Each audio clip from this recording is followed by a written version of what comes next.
Well, way down south in the cypress trees where the deep dark waters flow, there lives an old grandpa black bass that all the old timers know. Old mossback old male line done busted many a pole. Some say he's a ghost that can't be caught 'cause he never seen gold. Never seen gold. Well, I found his hiding place with days early in the fall. Crept up behind on my hands and knees, he didn't know there at all. So I baited up a line and twisted wrist, and the bait went plugging on in. With a great big splash and a mighty swing, old mossback done it again. Old mossback done it again. Oh, fish that fast to the day that I die, till the bayou starts to float. And when I catch him, gonna spit in his eye, and then I'm gonna let him go. Yes, I'm gonna let him go.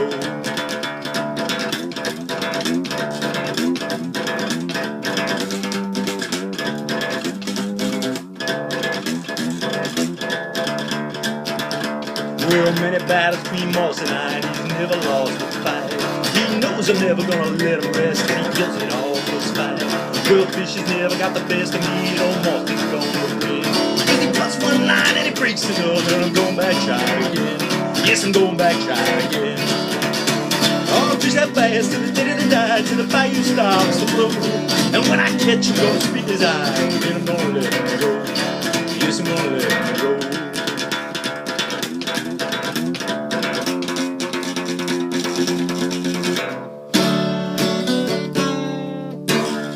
All right, that's me only Louisiana song I know. But this is Jered Backwoods metal response video for the Sloppy Seconds. And I pulled these records out like last week, so I'm a little rusty here.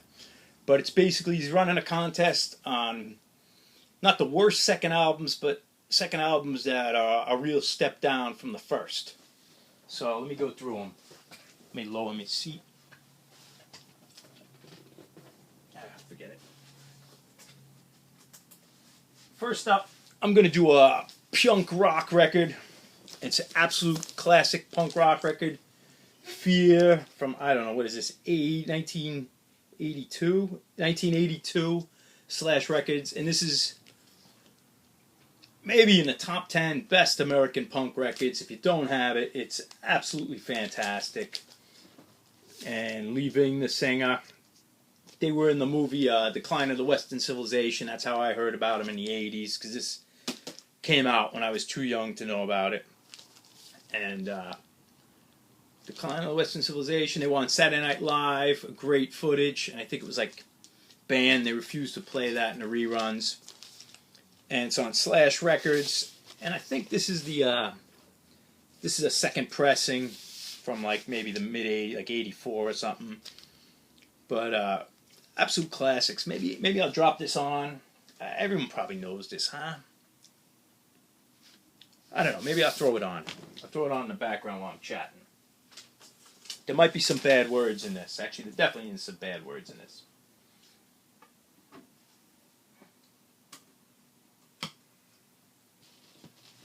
But anyway, then in the later 80s, this came out in 85. This is the second album.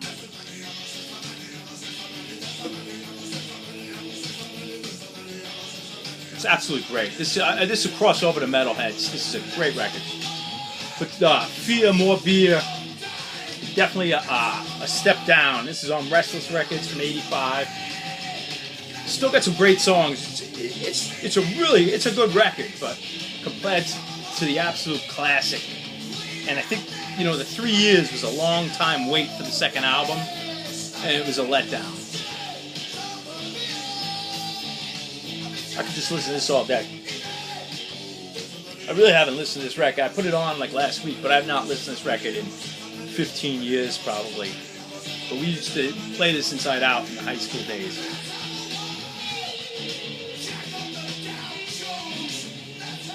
I'll turn it down. Alright, here's a record. Bitches Sin. This is a new wave of British heavy metal band. Predator, and this might be 1980. No, this is 82. Sorry, 82. And it's actually, I always thought it was just a decent record, but I replayed it, and it's actually, gained a star or two. It's actually a very good record. It's not a classic record, but it's a really good new wave of British heavy metal record. And it's on the great heavy metal label. And I said they're a British band, obviously. And I think they had a following, if I remember. They had that single out on Neat Records, and I think they had a following in Holland, I remember reading, but they have a song called Aardschok, and then Hanneke, which is a chick's name who they met in Holland. So I think they had a really good time in Holland. But the second record, which came out a few years later, came out in '86. So that's now New Wave of British Heavy Metal is over, so it came out too late, and it's a lousy cover. The Scream, like a takeoff of the Scream, and then like these really bad looking drawing of scary guys who aren't quite scary. It looks like a children's book. And the cover makes no sense at all. Two white guys dressed as Arabs, spaceship, desert, it looks like a bad ZZ Top record. And this is not a great... It's more a little commercial rock, or a little not heavy. I wouldn't say commercial rock like they're going for hits, but it's not that great. Although the one exception is the track Ice Angels is one of my favorite songs. Ice Angels is just a great track. It's got an inner. Oh, and the inner is terrible. They got these girls. I don't know if they're like younger sisters or cousins or neighbors. And it's like girls standing behind that poster. And it's just weird ages. They're like 13 to like, I don't know, 15 years old. So it's not like sex appeal. It's not like, it's just a very weird thing to have. It's just a bad age of having girls. I don't know if it's trying to sell to 15-year-old boys, but they're just too young. And teddy bears and pajamas, and they look like they're trying to be like glamour models or something, like 80s. It just does not make sense. It's got the lyrics on the back. It's very bizarre, whoever designed this, and it was on King Classic Records.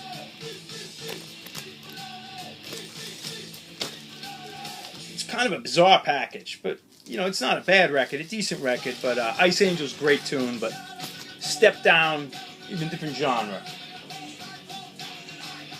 And now I'll show you an absolute classic record, which would be Jaguar, Power Games, classic new wave of British heavy metal. Absolute solid record. This I think is reissued now, but this I highly recommend to anyone who likes old metal. Dutch Connection, No Lies. There's so many good songs. Run for Your Life. But check these guys out. They're young. They're rather on the young side, but they're the real deal. And this is on Neat Records. Oh no, actually, Neat Records. What I got? Bonsai. Oh, this is a Quebec version. This is from Canada, Montreal, but it was on Neat Records. And they got the Bonsai label, so it's distributed through Bonsai. Absolute killer record.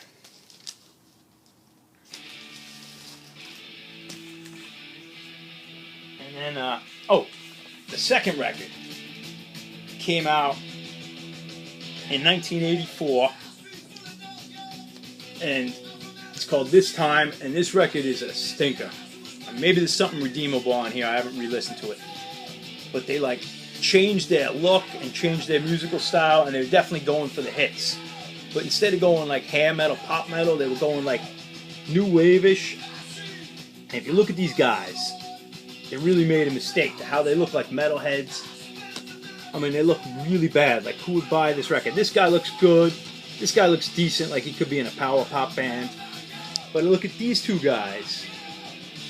And those look like the guys who would pick on and beat up the metalheads. Like when I was a kid, this would have been the guy who was giving me a hard time about my t-shirts. And I think of these guys and I know they're rockers, they just got short hair, but they look like the bad guys in like the Karate Kid and Better Off Dead movie. And like, you know, those teen movies, they have the bad guy in high school is always picking on the star. And that's these guys. These guys look like they beat up metalheads. Not that they are metalheads, but to have such a great record, and they went really downhill. And then I got 2 more, 3 more. I don't know. I got another classic metal record in my book. This is a classic album, Fast Way, which is Pete Way from Motorhead, and Dave King, who went later on to sing with Flogging Molly. He was like a teenager, like a Robert Plant sound like, and this is just a great heavy metal album, like with blues rock bass, you know, a little Zeppelin-ish, little still hear some Motorhead in there, Fast Eddie Clark, and Jerry Shirley on drums, who was in Humble Pie, and I think he did a stint with Syd Barrett, if I remember right. I could be confused. I think he played with Syd Barrett when he did like a short tour before he had his meltdown. I don't know if it was a tour, but some gigs. But Pete Way was originally the bass player, and this fell through. He fell through before he was in it. Thus, Fast Eddie Clark, Pete Way, Fast Way. But killer record. This is on a major label, CBS. They were in all the magazines. It got promoted a lot, and they went on tour. Maybe opened for Ozzy, or they did a lot of major U.S. tours as an opening band. And there was a lot of push on this record. I think it sold well. And Easy Living and Say What You Will, Say What You Will, and You Will. Those were classics. And then the second record came out all fired up in 84. What was the first one? 83. The second album came out in 84. It's not that bad of a drop-off, but it's a drop-off. It's kind of like a rehash of that. It's got kind of the same structure, the same songs, but nothing's as good. And now it's a year later, and they didn't improve. They kind of devolved. But the problem is, if they just put out those two, it would be a really great record, and one that's lesser great. But the problem is, this is the beginning of the downfall of Fast Way, because after this record, it just kept going down. And that's what makes this record even worse. It's because this is the decline. And I have the other ones here. I don't remember what order, but waiting for the Raw. They start going more commercial, and this is terrible third album. At least last I listened to it was pretty bad, and it's on CBS also. No in or on mine. I don't know if it was in it. I don't think it was in it. It's got all the lineups. Then they did the Trick or Treat soundtrack in probably '86. And this, I don't believe there's anything useful on this. It was a bad movie. I've seen it, you know, when it came out, but I mean, just because it had cameos of Gene Simmons and Ozzy, I can't even remember. It's been so long ago, but this is a decline. And then they got even worse. Dave King left, and he just got a bunch of pickup guys. Although maybe Neil Murray's on here. Who played with like Gary Moore, some later incarnations of UFO, and Nibs Carter's on here, and this might have been the year he joined Saxon, the great bass player of Saxon. But there they are now, except they're doing total like hair metal. I don't know, poppy, overproduced. I want to say there's keyboards all over this, and it's just useless record. And this is on GWR. It really is important because you don't want to have this record. They just look bad. And what else? Oh, I'll do one. I got another one picked out. I might just keep it short. What, 14 minutes? All right. M.O.D. M.O.D. was the spin-off band from S.O.D., Billy Milano, and then a new backup band, same style as the Stormtroopers of Death record. Billy Milano started out as an Anthrax roadie, and then they did the spin-off group with Dan Lilker, original original Anthrax bass player, and later Nuclear Assault, and Charlie Benante, and Scotty, and But this is a great record. It was really funny when it came out, and we loved it. And I saw M.O.D. I think just once, but I saw them on this tour in '87, I guess. Aren't You Hungry? The Ballad of Dio, which I think is like 4 seconds long. I think there was an ode to Harry Chapin, which is fantastic. I think it was acoustic. But this is a killer metal record. I think it's got the lyrics. There they are, and they were like a crossover. I mean, this is one of the premier crossover bands.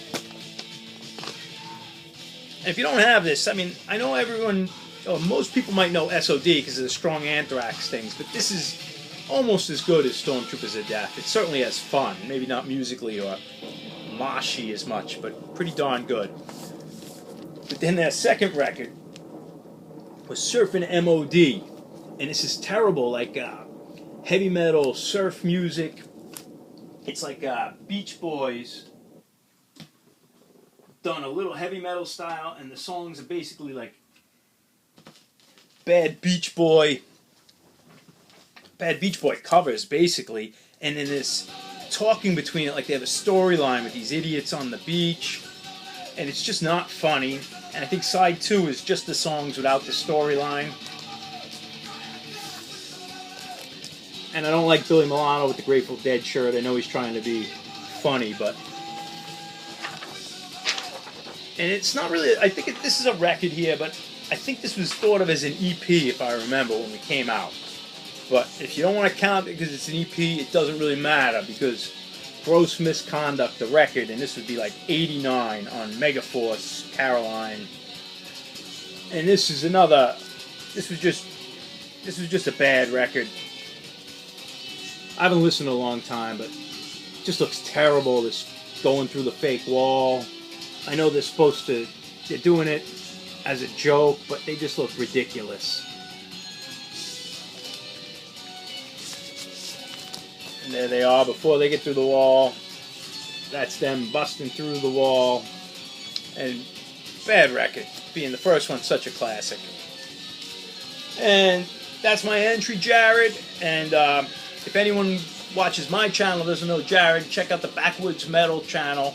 I'm not going to put a link because I don't know how, and I'm not going to try to, but you can look up Backwoods Metal, and that's it. Cheers, guys.